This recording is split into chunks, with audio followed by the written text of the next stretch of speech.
la carga eléctrica. ¿Qué es la carga eléctrica? Pues es cuando existe una deficiencia o un exceso de electrones en un átomo. Por lo regular se dice que un átomo tiene una carga neutra. ¿Qué es una carga neutra? Es cuando el átomo tiene la misma cantidad de protones y electrones. Yo aquí veo un átomo de carbón. Este átomo tiene 6 protones, 6 neutrones y 6 electrones.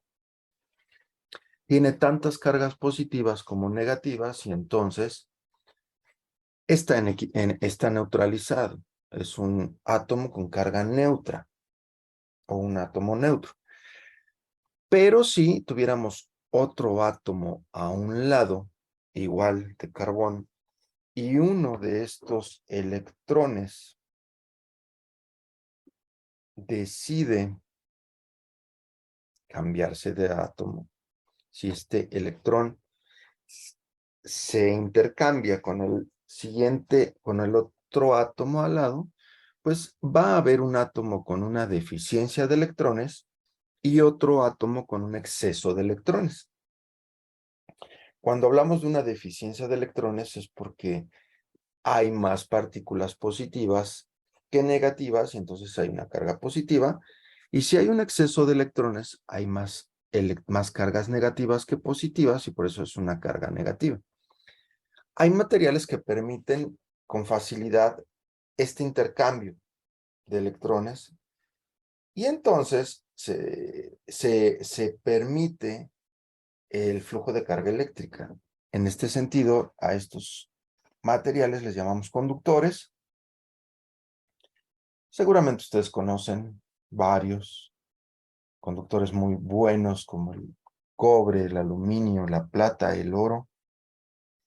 Pero también existen los materiales que no permiten este flujo de electrones y se llaman aislantes o aisladores, como la madera, el plástico, el vidrio, la cerámica. Bueno, pues son materiales que se resisten a este flujo de electrones. También existen los materiales que son un punto intermedio, los semiconductores, como el silicio, el germanio, cadmio, selenio, etcétera. Son materiales que dependiendo de la configuración pueden funcionar como conductores o como aislantes. Hay algunos elementos eléctricos que se llaman diodos, pero no son los diodos de luz como los focos.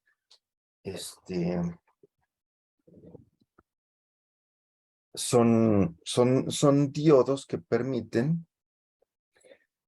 el flujo de carga eléctrica si están conectados, por ejemplo, de positivo a negativo, pero que si yo los conecto de negativo a positivo, funcionan como resistencias, no permiten el paso como interruptores, no permiten el paso de energía eléctrica. Entonces, es muy interesante esto de los semiconductores, es algo que se sigue desarrollando, entonces podemos encontrar mucha información, es bastante interesante. Les dejo un video para que si pueden lo revisen, ¿sale? Entonces, así es como se da la carga eléctrica. Si hablamos de carga eléctrica, el átomo se convierte en ion y los iones pueden ser cationes con carga positiva o pueden ser aniones con carga negativa. Y bueno, pues al final son iones. Si tienen carga eléctrica, son iones. ¿Vale? Bueno, vamos a continuar.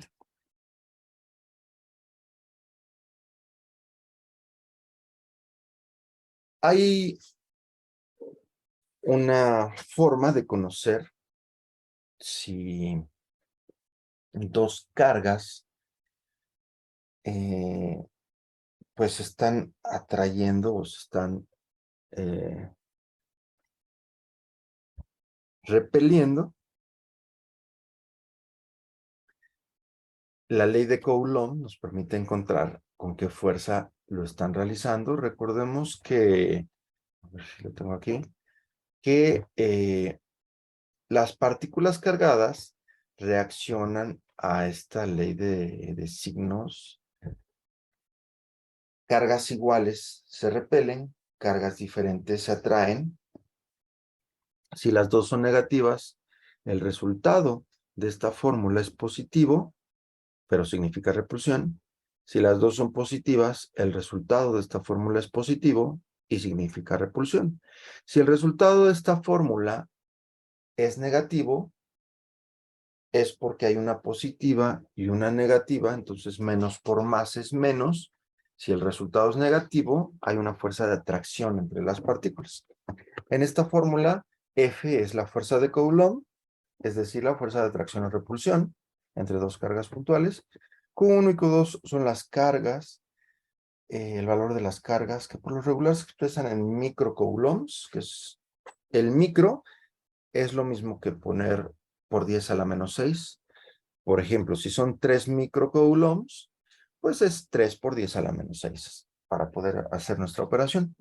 La K es la constante de proporcionalidad, tiene un valor de 9 por 10 a la 9 newtons metro cuadrado coulombs cuadrados, que justamente son las unidades que se van a eliminar, los coulombs con las unidades de carga y los metros cuadrados con la unidad de la distancia de separación entre cargas al cuadrado, que también debe estar en metros y por lo tanto con eso obtenemos la fuerza de atracción o repulsión.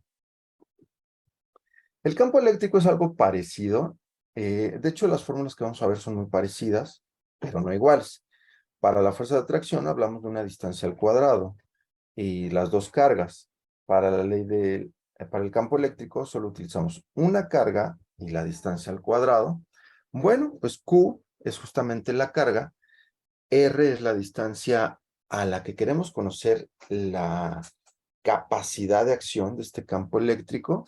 Y bueno, si tenemos varias cargas, hacemos una sumatoria de campos eléctricos. Por ejemplo, si yo quiero conocer cuál es el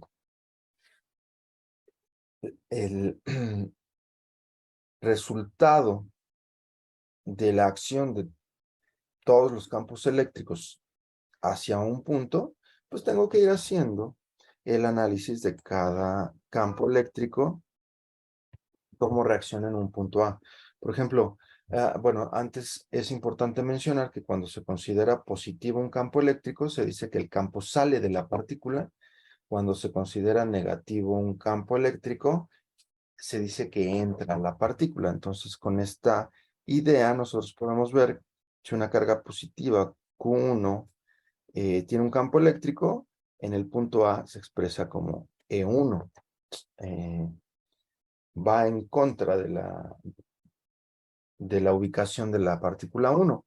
Para Q3, que es positivo, también va hacia otro lado, hacia el otro lado. Pero para Q2, que es una partícula negativa, lo que podemos ver es que el campo va hacia la partícula.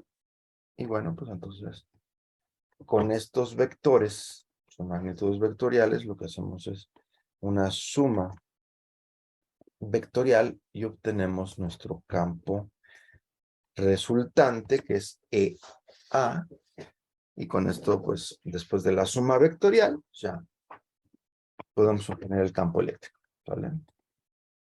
Bueno, también tenemos lo que es la ley de Gauss. La ley de Gauss nos dice que es el número de líneas eléctricas de fuerza que cruzan cualquier superficie cerrada hacia adentro o hacia afuera, como lo expresábamos aquí, son líneas de fuerza, líneas de campo eléctrico, que salen o entran a la partícula. La partícula se considera una superficie cerrada.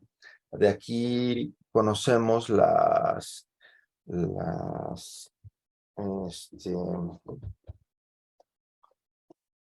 este, ay, se me fue ahorita los cuerpos de Gauss o las figuras de Gauss, ahorita me acuerdo cómo se llaman, en donde si hablamos de cargas puntuales, pues para una carga puntual no hay otra figura más que una esfera, ¿no? Entonces, cuando nosotros hablamos de cargas puntuales, hablamos de esferas y por lo tanto las superficies de Gauss, eso es lo que quería expresar. Las superficies de Gauss, pues es justamente el área externa de las figuras, de estas figuras geométricas que representan a las cargas.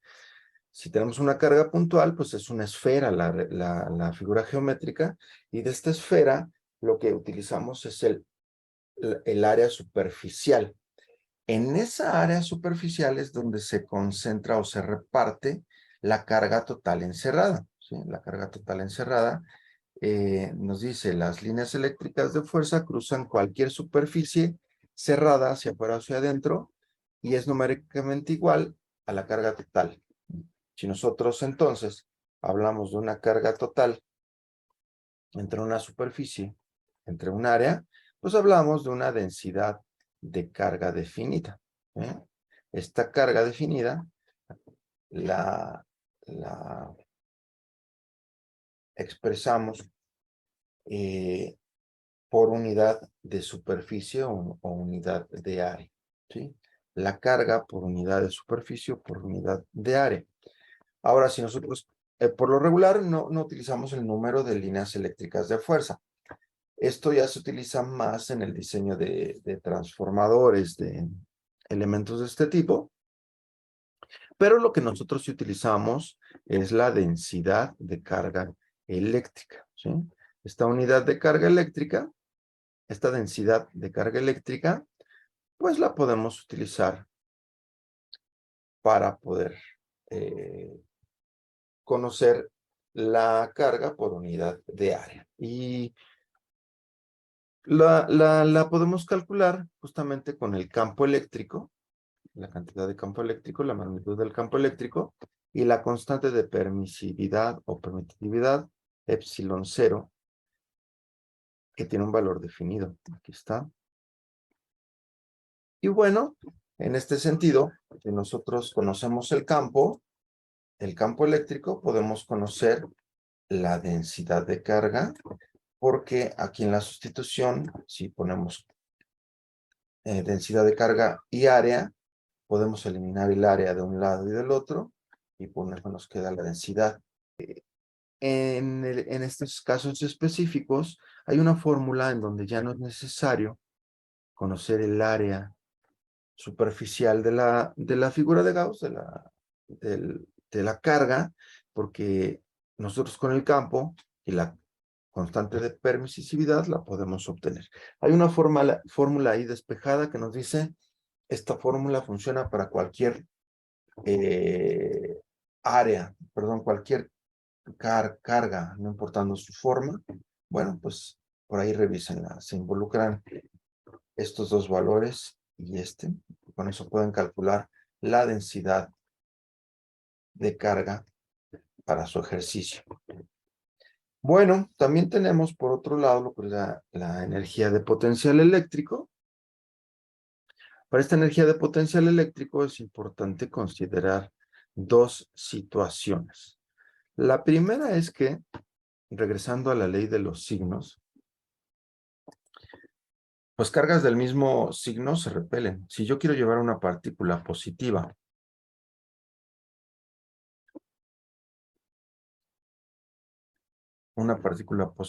a una placa positiva, lo que se van a hacer es repelerse con una fuerza o con una fuerza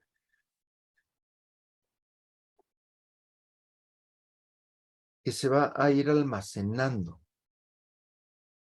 y va a generar una energía almacenada que llamamos energía potencial, porque tiene una capacidad de realizar un trabajo.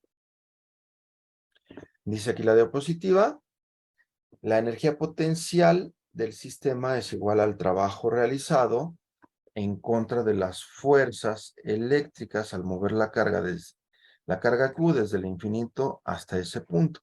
Yo para poder unir estas dos cargas, realizo un trabajo. Y si hablo de trabajo, hablo de fuerza por distancia. Pues esa fuerza que yo utilice en la distancia necesaria para unirlas va a ser un trabajo almacenado, es decir, una energía potencial almacenada, que en cuanto yo suelte la partícula, va a salir desplazada, disparada, con una capacidad de realizar un trabajo. Algo que no sucede si yo acerco una partícula negativa a una placa positiva. En realidad pierde energía potencial porque cuando yo la suelto, hasta solitas se van a juntar y no va a tener la capacidad de realizar un trabajo esa partícula porque va a estar pegada a la placa. Bueno, pero sucede exactamente lo contrario si yo acerco una placa positiva a una partícula positiva negativa, pues no va a haber ninguna energía potencial, pero si acerco una partícula negativa a una placa negativa, pues voy a tener un potencial eléctrico alto almacenado ahí, ¿de acuerdo?